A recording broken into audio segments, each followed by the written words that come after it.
إلا الله محمد رسول الله لا إله إلا الله محمد رسول الله لا إله إلا الله محمد رسول الله لا إله إلا الله محمد رسول الله. بسم الله الرحمن الرحيم. الحمد لله رب العالمين والصلاة والسلام على رسوله الكريم أما بعد فأعوذ بالله من الشيطان الرجيم. بسم الله الرحمن الرحيم. إن المسلمين والمسلمات والمؤمنين المؤمنات والقانتين والقانتات والصادقين والصادقات والصابرين والصابرات والخاشعين والخاشعات والمتصدقين والمتصدقات صدق اللہ العظیم. بزرگان محترم اور میرے عزیز ساتھیوں، اس آیت کریمہ کی 6 صفتیں آپ کے سامنے بیان ہو چکی. یہاں پر اللہ رب العزت 7ویں صفت کو بیان فرما رہے ہیں، والمتصدقین والمتصدقات، صدقہ کرنے والے مرد اور صدقہ کرنے والی عورتیں. صدقہ یہ لفظ قرآن کریم میں عام استعمال ہوا ہے. زکوٰۃ کے لیے بھی لفظ صدقے کا لفظ استعمال ہوا ہے. صدقے فطر کے لیے بھی صدقے کا لفظ استعمال کیا جاتا ہے، اور عام نفلی صدقے کے لیے بھی صدقے کا لفظ استعمال ہوتا ہے.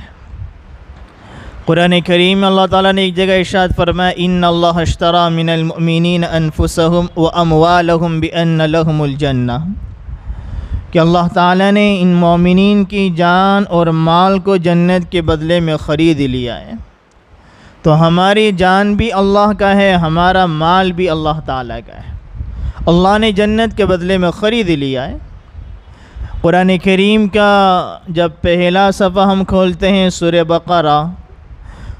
بقرہ میں اللہ تعالیٰ نے متقیوں کی چند صفاتوں کو بیان فرمایا. الف لام میم ذالک الکتاب لا ریب فیہ ھدی للمتقین الذین یؤمنون بالغیب ویقیمون الصلاۃ ومما رزقناہم ینفقون. کہ متقی بندے کون ہیں؟ جو غیب پر ایمان رکھتے ہیں، یؤمنون بالغیب ویقیمون الصلاۃ، جو نماز قائم کرتے ہیں، ومما رزقناہم ینفقون، اور ہم نے جو کچھ بھی انہیں رزق دیا اس میں سے اللہ کے راستے میں خرچ کرتے ہیں. شیطان انسان کے دل و دماغ میں یہ بات ڈالتا ہے کہ تیرے پاس ہے ہی کہاں، کتنا تھوڑا ہے، تو کیا دے گا؟ جب تیرے پاس زیادہ مال آ جائے گا، کاروبار بڑھ جائے گا، خوب مال آئے گا، دولت آئے گی، پھر تو اللہ کے راہ میں دینے والا بن جانا. ابھی تیرے پاس ہے ہی کتنا، گھر کے اخراجات ہیں، بیوی بچے کے خرچے وہی پورے نہیں ہوتے. لیکن ایک بات یہ ہے، اللہ نے جس پوزیشن میں ہمیں رکھا ہے، جس حالت میں ہمیں رکھا ہے، اگر آپ اسی حالت میں سے کچھ روپیہ اللہ کے راہ میں خرچ کرتے رہو گے، اللہ اس میں اتنی برکت دے گا کہ آپ کے رزق میں برکت ہوتی چلی جائے گی. آپ یہ سوچو زیادہ مال آئے گا، بہت مال آئے گا تب میں دوں گا، تو یہ شیطان کا دھوکہ ہے، آپ کے رزق میں برکت ہونے والی نہیں ہے. جو اللہ نے جس حالت میں رکھا اس میں اللہ کے راہ میں نکالتے رہو گے، اللہ مال میں برکت دے گا، دنیا میں بھی برکت دے گا، آخرت میں بھی برکت دے گا. ایک فرشتہ ہے روزانہ دعا کرتا ہے، اللہ تیرے مال تیرے راستے میں خرچ کرنے والے کے مال میں برکت عطا فرما. جو تیرے دین کے راہ میں اپنے مال کو لگا رہے ہیں، جان کو لگا رہے ہیں، ان کے مال میں خوب برکت دے، رزق میں برکت دے. اور جو اپنے مال کو روک رہے ہیں، بخل سے کام لے رہے ہیں، اللہ ان کے مال میں رزق میں تنگی فرما دے. حدیث میں فرمایا گیا، السخی قریب من اللہ، قریب من الجنہ، قریب من الناس، وبعید من النار. ایک بندہ وہ ہے جو اللہ کے راہ میں مال خرچ کرتا ہے، سخی ہے، سخاوت سے کام کرتا ہے. قریب من اللہ، سخی شخص اللہ سے قریب ہے. قریب من الجنہ، وہ جنت سے قریب ہے. قریب من الناس، لوگوں سے بھی قریب ہے. جب بندہ اپنے مال لوگوں پر خرچ کرے گا، لوگوں کی دلوں میں اس کی محبت ہوگی. وبعید من النار، اور جہنم سے دور ہے.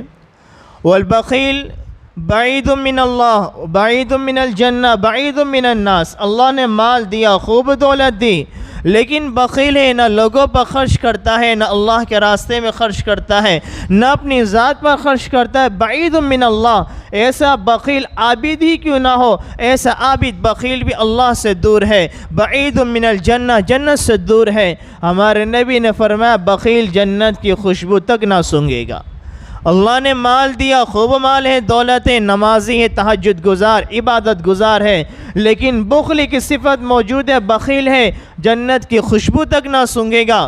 بعید من اللہ، اللہ سے دور، بعید من الجنہ، جنت سے دور، بعید من الناس، لوگوں سے دور، وقریب من النار، اور جنت سے جہنم سے وہ قریب ہے۔ تو اللہ نے ہمیں مال دیا ہے، ہم یہ نہ سوچیں کہ زیادہ آئے گا تو نکالیں گے، اپنی حیثیت کے مطابق نکالتے رہو، روزانہ نکالو، اللہ اپنی حیثیت کے مطابق تمہیں عطا فرمائے گا۔ حدیث میں آتا ہے کہ صدقہ بلاؤں کو ٹالتا ہے، مصیبتوں کو ٹالتا ہے، بیماریوں کو ٹالتا ہے، پریشانیوں کو ٹالتا ہے۔ ہم روزانہ گھر میں یہ نظام بنائے کہ صدقے کا ڈبہ رکھ دیں، روزانہ 2 روپے 5 روپے ہی صحیح، اس میں روزانہ صدقے کی نیت سے ہم جمع کرتے رہے، ڈالتے رہے، اور جب ایک رقم جمع ہو جائے، ہمارا مزاج یہ، جب گھر میں کوئی بیمار پڑتا ہے پھر ہم صدقہ نکالنے جاتے ہیں کہ بھئی غریب کو صدقہ کر دو، بچہ بیمار ہو گیا، فلاں ہاتھ بیمار ہو گیا، فلاں تکلیف ہے، فلاں مصیبت ہے۔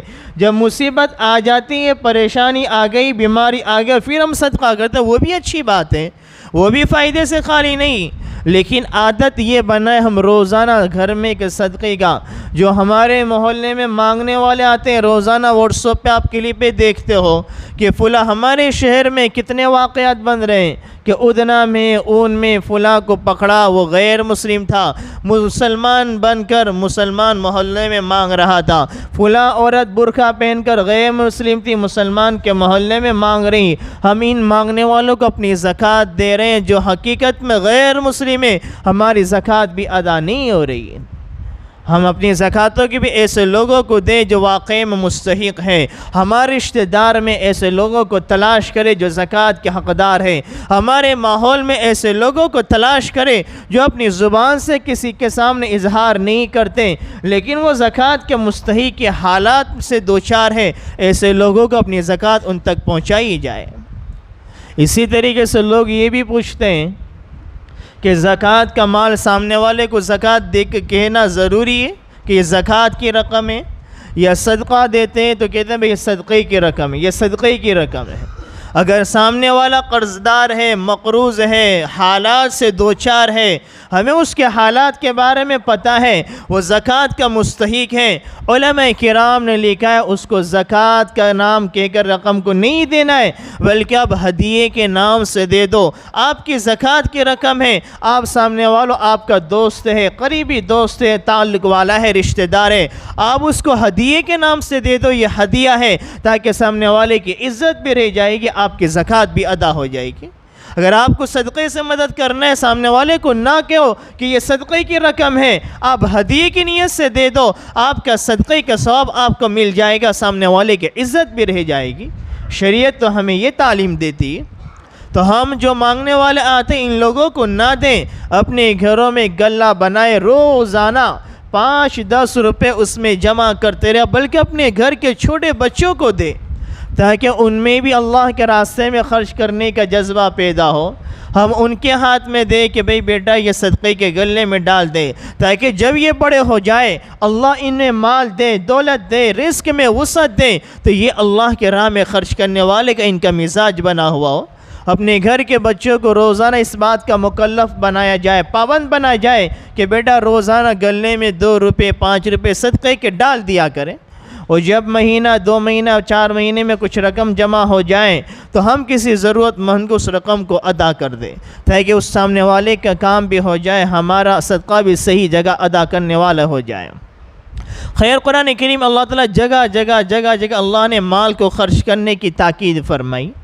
ایک جگہ اللہ تعالیٰ فرماتے من جاء بالحسنۃ فلہ عشر امثالہا، جو ایک نیکی لے کر آئے گا اس کو 10 کا ثواب ملے گا، 1 روپیہ خرچ کرے گا اللہ کے راہ میں 10 اس کو دیا جائے گا۔ حضرت رابعہ بصریہ رحمۃ اللہ علیہ بڑی عابدہ زاہدہ بڑی نیک خاتون گزری. ان کے حالات میں لکھا ہے کہ روزے تھا اور کچھ کھانے کی چیزیں اپنے لیے بنائی, روٹیاں بنائی, اور ایک ہی روٹی بنائی تھی, کچھ کیا بلکہ ایک ہی روٹی کھانے کے لیے بنائی. اور کوئی غریب مانگنے کے لیے آیا تو انہوں نے اس کو صدقہ کر دیا. شام میں کھانے کے لیے سے کوئی انتظام نہیں ہے. پھر بادشاہ کی طرف سے, حاکم کی طرف سے ان کا قاصد روٹیاں لے کر آیا کہ یہ فلاں صاحب نے, فلاں حاکم نے آپ کے لیے ہدیہ بھیجی. گینی روٹیاں گینی تو 9 نکلی. اس غلام سے کہا یہ میرے لیے نہیں ہو سکتی, لے کر چلا جا, یہ میرا نہیں, یہ میری نہیں ہے. وہ لے کر چلا گیا. پھر واپس آیا, پھر دیا کہ یہ آپ کا ہے. تو انہوں نے روٹیاں گنی, 10 روٹی تھی. کہا یہ میری ہے. وہ غلام کہنے لگا پہلے میں آیا تو آپ نے انکار کر دیا, پھر آیا تو پھر آپ نے ہاں کہا. اس کی کیا وجہ کہ پہلے روٹیاں 9 تھی اور میں ایک روٹی اللہ کے راہ میں دے چکی تھی. اللہ کا وعدہ ہے کم سے کم ادنا سے مقدار اس کے یہاں 10 کی. من جاء بالحسنۃ فلہ عشر امثالھا. میں نے ایک روٹی دی تھی, اس کا بدلہ 10 ہونا چاہیے. وہ 9 تھی. اس خادم نے چپکے سے ایک روٹی نکال لی تھی. اسے پتہ چلا کہ انہوں نے نہیں لیا ہے تو اس نے واپس رکھ دی, پھر دے دی. اور جب بعد میں میرے پاس روٹیاں 10 ہی تو مجھے پتہ چل گیا یہ میرا ہے. کیسا ایمان, کیسا عقیدہ ان حضرات کا تھا کہ ان کے پاس تھا بھی تھوڑا, وہ بھی اللہ کے راستے میں لگا دیتے اور اللہ ان کو 10 گنا اس دنیا میں بھی عطا فرماتا. آخرت میں کیا دے گا ہم سوچ بھی نہیں سکتے. ایک مرتبہ کا واقعہ کتابوں میں لکھا ہے کہ نبی کریم صلی اللہ علیہ وسلم کی لخت جگر حضرت فاطمہ الزہرا رضی اللہ تعالیٰ عنہا فقر و فاقے میں دوچار ہو گئی. حضرت علی کرم اللہ وجہہ بڑے بھوک کے عالم میں گزر رہے ہیں, فقر و فاقے کا عالم ہے. ہمارے نبی نے بھی پیٹ پر پتھر باندھے ہیں, ہمارے نبی کی گھر والوں نے بھی پیٹ پر پتھر باندھے ہیں, لیکن حرام نہ لقمہ اپنے پیٹ میں ڈالا ہے, نہ اپنی اولاد کے پیٹ میں ڈالا ہے, نہ امت کو اس بات کی تعلیم دی کہ بھوکے رہ جائے, پیٹوں پر پتھر باندھ لے, لیکن حرام کا لقمہ نہ کھانا ہے نہ اپنی اولاد کو کھلانا ہے. جیسی غذائیں پیٹ میں جاتی ہیں ویسے اعمال جسم سے مرتب ہوتے ہیں, چاہے وہ ہمیں معلوم ہو یا نہ ہو. حضرت شیخ نے اپنی فضائل میں ایک حکایت لکھی ہوئی ہے. ایک عابد تھا, مستجاب الدعوات تھا. جب بھی کوئی حاکم ظالم بادشاہ مسلط ہوتا, وہ عابدوں کی جماعت اس کے خلاف بد دعا کرتی, اللہ اس کو ہلاک و برباد کر دیتا. ایک بادشاہ نے پورے تمام علاقوں کو دعوت کری. حضرت شیخ نے لکھا ہوا ہے خاص طور اس مستجاب الدعوات جماعت کو بھی بلایا, دعوت پر بلایا, حرام کا غذا ان کو کھلا دی, حرام کا لقمہ ان کے پیٹ میں ڈلوا دیا. اور پھر اس ظالم بادشاہ نے کہا اب میں ان کی بد دعا سے مطمئن ہو گیا, اب ان کی دعا قبول نہیں ہوگی. وہ تو عابد ہے, مستجاب الدعوات ہے, کتنے اونچے مقام پر ہے. جب بھی دعا مانگتے اللہ ان کی دعاؤں کو رد نہیں کرتا تھا. انہیں تو پتہ بھی نہیں, لیکن انہیں حرام کا لقمہ کھلا دیا اور کہہ دیا اب میں ان کی بد دعا سے مطمئن ہو گیا, اب ان کی دعا اللہ کے بارگاہ میں قابل قبول نہیں ہوگی. جس طرح سے ایک انسان میں بیٹھا ہوا ہوں, اگر کوئی پتھر پیچھے سے آ کر مجھے لگ جائے, مجھے پتہ نہیں پیچھے سے پتھر آ رہا ہے, اگر وہ مجھے لگ جائے تو مجھے اس کا احساس ہوگا, میرے بدن سے خون نکلے گا, وہ زخمی ہوگا. ایسا نہیں کہ جو پتھر مجھے سامنے سے آتا ہوا دکھ رہا ہے وہ مجھے لگا اسی کا مجھے احساس ہوگا. جو مجھے نظر نہیں آ رہا آ کے مجھے لگ گیا, میرے جسم کو چھو گیا, میرے جسم کو زخمی ضرور کرے گا, خون ضرور نکالے گا.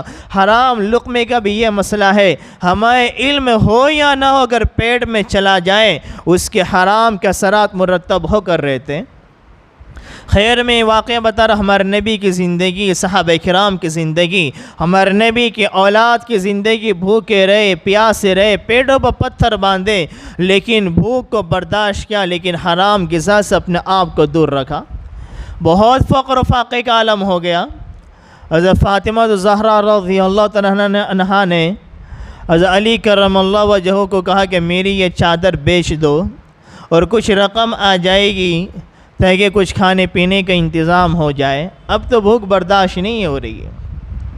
حضرت علی کرم اللہ وجہ وہ چادر لے کر بازار میں گئے, بیچ دی. 6 درہم میں بکی, 6 درہم میں.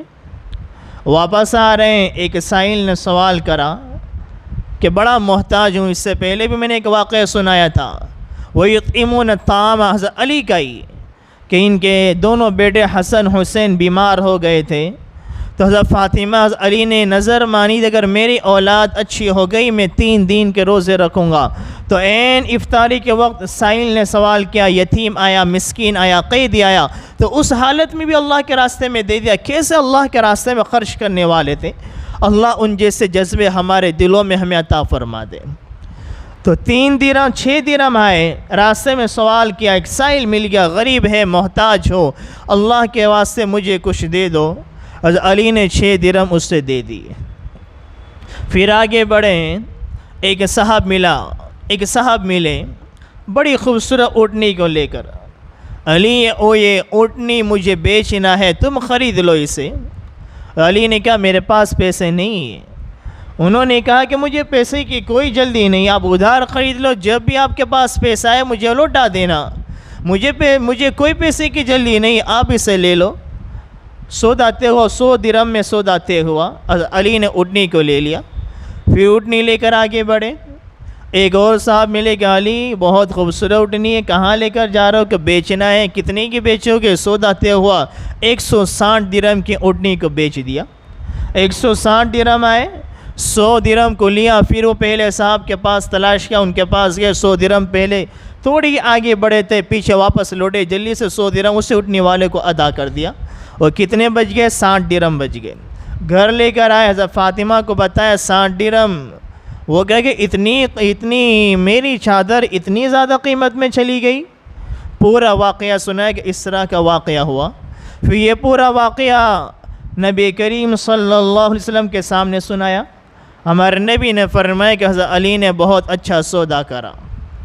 اور پھر فرمایا کہ جس پہلا شخص جو تجھے بیچنے والا تھا، اونٹنی بیچنے والا تھا، وہ جبریل علیہ السلام تھے، اور دوسرا شخص جو تجھ سے خریدنے والے تھے وہ میکائیل علیہ السلام تھے، اور پہلے یہ انعام ہے تیرے 6 درہم صدقہ کرنے کے اللہ نے تجھے عطا فرمایا۔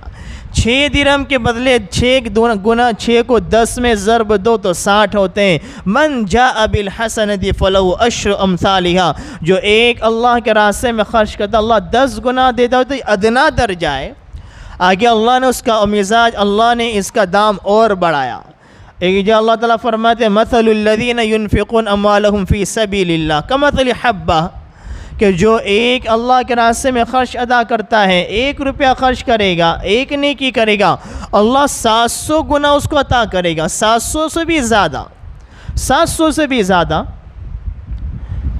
اور جب ہمارے نبی نے یہ آیت کریمہ نازل ہوئی، ہمارے نبی نے فرمایا اے اللہ اور بڑھا دے، یہ بھی میری امت کے لیے کم ہے۔ اللہ نے دوسری آیت کریمہ نازل فرما دی، من ذا الذی یقرض اللہ قرضا حسنا فیضاعفہ لہ اضعافا کثیرا، کون ہے جو اللہ تعالیٰ کو قرض حسنا دے؟ من ذا الذی یقرض اللہ قرضا حسنا، کون ہے جو اللہ کو قرض حسنا دے؟ اللہ اس کو بہت زیادہ دگنا زیادہ کر کے عطا کرے گا۔ اللہ تعالیٰ جب بہت زیادہ دے، اسے اللہ تعالیٰ دے، اس اللہ کا دینا کیسا ہو؟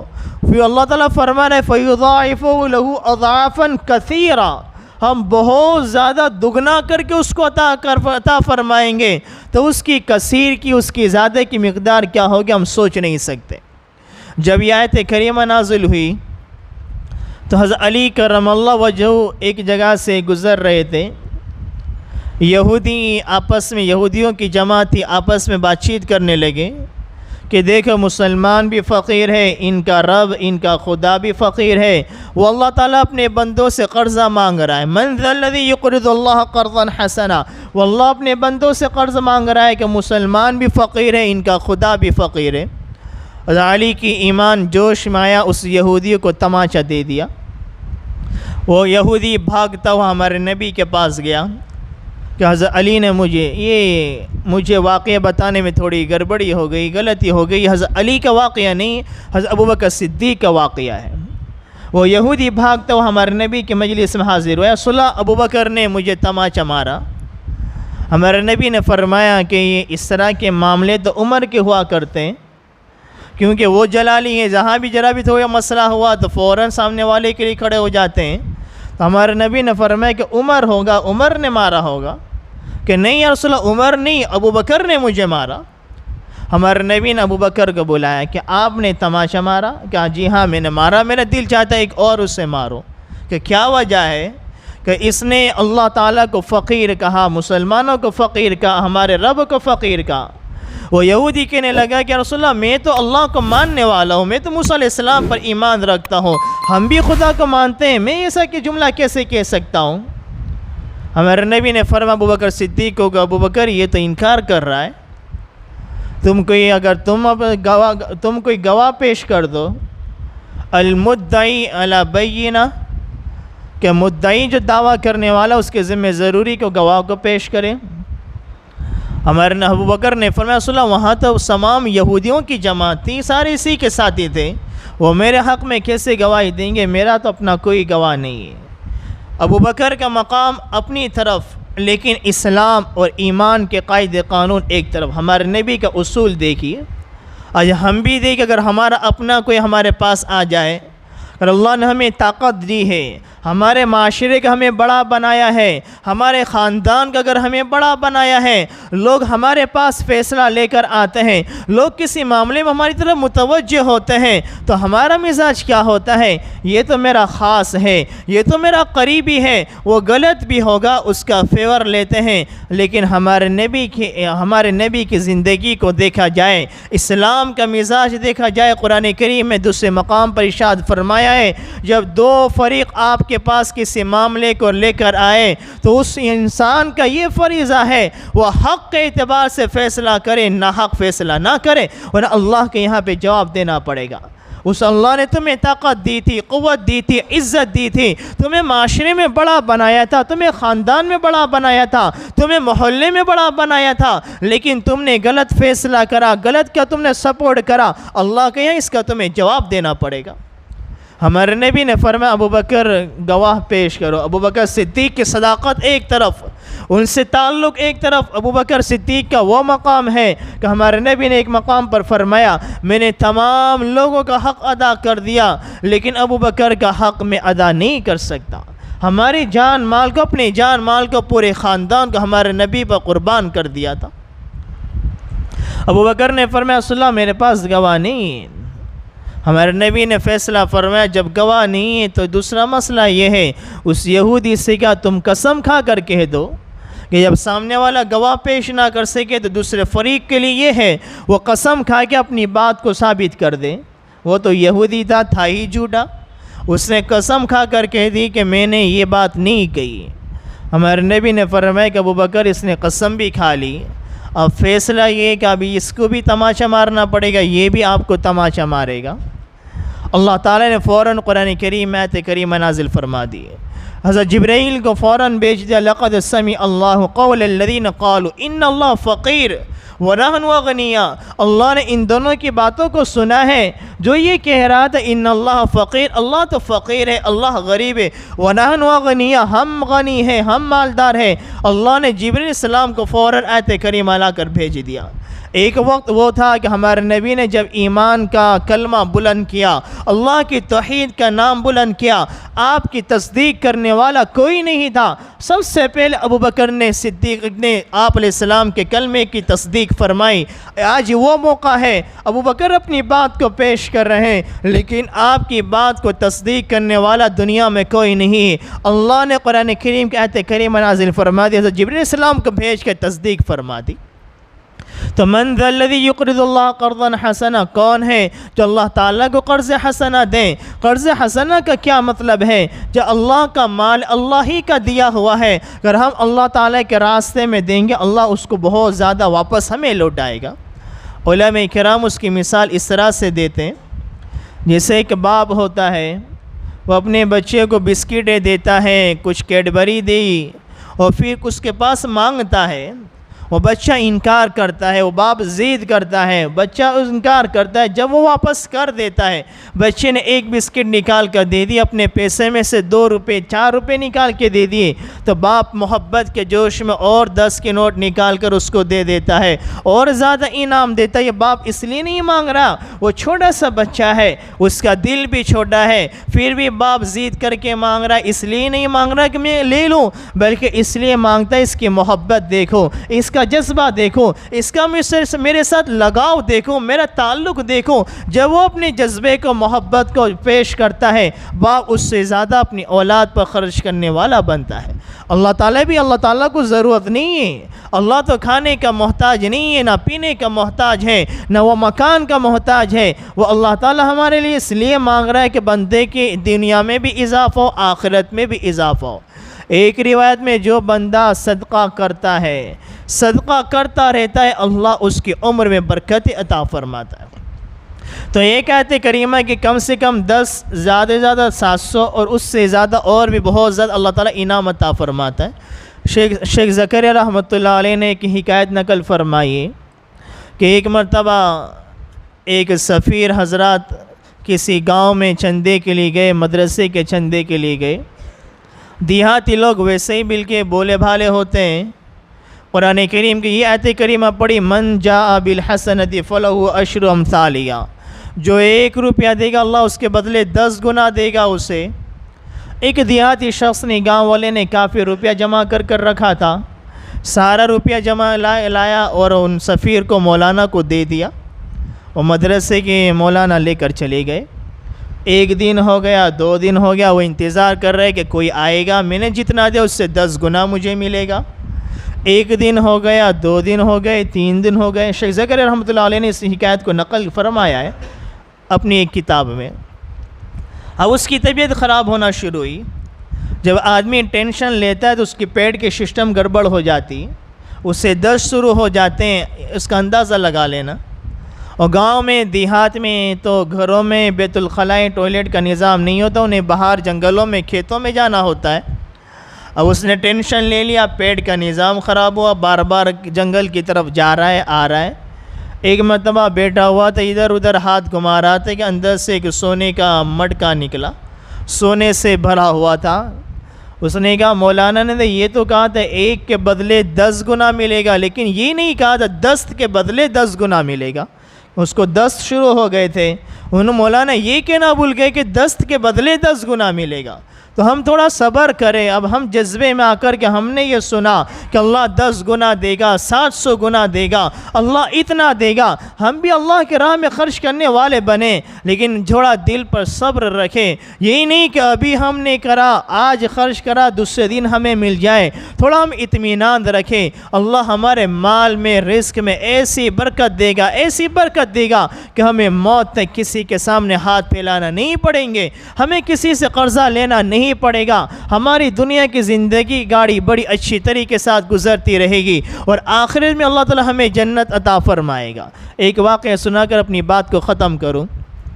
ایک مرتبہ حضرت حسنین رضی اللہ تعالیٰ عنہما، حضرات حسنین، حضرت حسن حسین کو حسنین کہتے ہیں، تو حضرات حسنین اور ابن زبیر رضی اللہ تعالیٰ عنہم، یہ تینوں حضرات حج کے لیے نکلے۔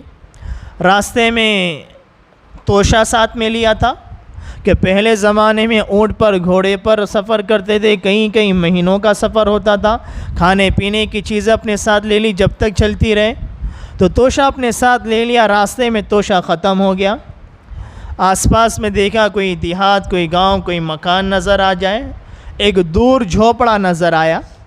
یہ حضرت حسن حسین ابن زبیر یہ ان جھوپڑے میں گئے، ایک بوڑھی عورت تھی۔ ان بوڑھی عورت سے کہا کہ ہم قریشی لوگ ہیں، حج کے لیے جا رہے ہیں، ہمارے پاس توشہ ختم ہو گیا، کچھ کھانے پینے کے لیے ہمیں دے دیجیے۔ بوڑھی عورت نے کہا ایک بکری تھی، وہ بھی کمزور تھی، یہ بکری اس کا لاؤ، کوئی انتظام نہیں ہے، اس بکری کا دودھ نکال لو، دودھ پی لو۔ دودھ نکالا، تھوڑا بہت نکلا ہوگا، کمزور بکری تھی، وہ پی لیا۔ کیا کچھ کھانے کا انتظام کر دو؟ بوڑھی نے کیا، کھانے کا تو کچھ بھی نہیں، یہی بکری ہے، تم اس کو ذبح کر دو، اس کا گوشت نکال دو، میں کھانا بنا دیتی ہوں۔ انہوں نے ذبح کر دیا، گوشت تیار کیا، انہوں نے کھایا. پھر جاتے وقت کہنے لگے کہ ہم قریشی لوگ ہیں، جب کبھی مکہ مدینہ آنا ہو تو ہم سے ملاقات کرنا. یہ کہہ کر چلے گئے. حج کا سفر تھا. پیچھے اس کا بوڑھا شوہر آیا کہ وہ بکری کہاں گئی؟ کہ قریشی لوگ آئے ہوئے تھے تو میں نے ان کے لیے انہوں نے ذبح کر دی، میں نے ان کی مہمان نوازی کر دی. کیسے لوگ تھے، تھوڑا بہت ہوتا وہ بھی اللہ کے راہ میں خرچ کر دیتے. بوڑھا تھوڑا غصے بھی ہوا کہ ہمارے پاس کچھ بھی نہیں تھا. وہ کون تھے، واقعی میں قریشی ہے یا نہیں تھے، اور تو نے ان کو قریشی سمجھ کر تو نے مہمان نوازی کر لی. خیر کچھ دن گزرے، تکلیف کے ساتھ گزرے. ان کا وہاں پر رہنا بھی دشوار ہو گیا کہ چلو مدینہ چلتے ہیں، وہاں کچھ کام کاج کر لیں گے، کچھ گزارا چلتا رہے گا. دونوں بوڑھا بوڑھی مدینۃ المنورہ تشریف لائے. یہ بوڑھا بوڑھی کچھ تھوڑا بہت کام کر لیا کرتے تھے، کچھ مل جاتا، ان کا گزارا چلتا رہتا تھا. ایک مرتبہ حضرت حسن رضی اللہ تعالیٰ عنہ کی نگاہ اس بوڑھی عورت پر پڑ گئی.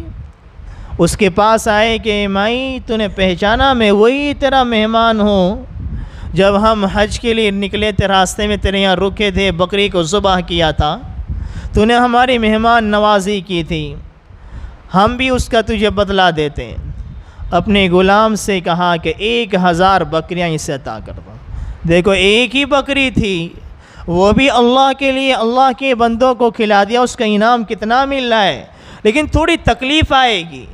میں نے پہلے بھی کہا تھا اگر ہمارے پاس تھوڑا بھی ہے، اگر تھوڑا بھی اللہ کے راہ میں خرچ کرو گے، تھوڑی وقتی طور پر تکلیف آئے گی، مصیبت آئے گی، لیکن اس پر صبر کرنا ہے، پھر اللہ خزانوں کے خزانے ہمارے انشاءاللہ کھول دے گا. تو ایک بکری ذبح کر دی. حضرت حسن نے فرمایا 1000 بکری اسے دے دو، اور پھر غلام سے کہا بھائی جان کے پاس، حسین کے پاس اسے لے کر جاؤ. حضرت حسین کے پاس گئی. حضرت حسین نے پوچھا کہ حسن نے کیا دیا؟ کہ 1000 بکری دی. حضرت حسین رضی اللہ تعالیٰ عنہ نے کہا کہ 1000 بکری 1000 درہم اس کو عطا فرمائے. 1000 بکری 1000 درہم. پھر کہا کہ ابن زبیر کے پاس انہیں لے کر جاؤ. یہ ابن زبیر کے پاس گئی. ابن زبیر نے پوچھا کہ حضرت حسنین نے کیا دیا؟ کہ حسن نے 1000 بکری دی، حضرت حسین نے 1000 بکری 1000 درہم دیے. ابن زبیر نے 2000 بکری 2000 درہم دیے. ایک بکری کے بدلے کچھ حالات آئے، 4000 بکری اور 4000 درہم ملے. تو اللہ تعالیٰ کے خزانے میں کوئی کمی نہیں. وَإِن مِّن شَيْءٍ إِلَّا عِندَهُ خَزَائِنُهُ، بے شمار اللہ تعالیٰ کے خزانے میں موجود ہے. اللہ تعالیٰ اس آیت کریمہ میں اس صفت میں ہمارے دلوں میں یہ بات پیدا کرنے والا بنا رہا ہے. اللہ کے راہ میں خرچ کرنے والے بنے، اللہ کے راستے میں دینے والے بنے. اپنے علاقے کی مسجد ہو، اپنے محلے کا مسجد مدرسہ ہو، ہر جگہ اپنے مال کو لگانے والے بنے. اللہ رزق میں خوب برکت دے گا. ہمارے نبی نے بلال کو فرمایا تھا یا بلال، اے بلال انفق یا بلال، اے بلال اللہ کے راہ میں خرچ کرتا رہے، اور عرش والے سے فقر فاقے کا خوف نہ کر، عرش والے سے تو تنگی کا خوف نہ کر. انفق یا بلال، اللہ کے راستے میں خرچ کرتا رہے. اللہ تعالی ہمارے دلوں کو بھی کھول دے. اللہ تعالی ہمارے دلوں کو بھی اللہ تعالی کے راستے میں خرچ کرنے والا بنائے. ایک جگہ میں نے ایک دعا بڑی اچھی سنی تھی. ایک شخص نے دعا کے الفاظ استعمال کیے، بڑے اچھے الفاظ مجھے لگے.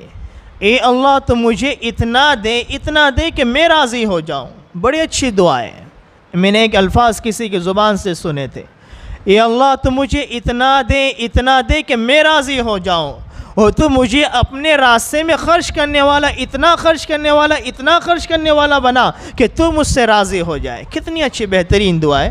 ایک مرتبہ حرم شریف کا میں طواف کر رہا تھا، تو میرے آگے ایک تھے جن کے ہاتھ میں دعا کی پرچی تھی.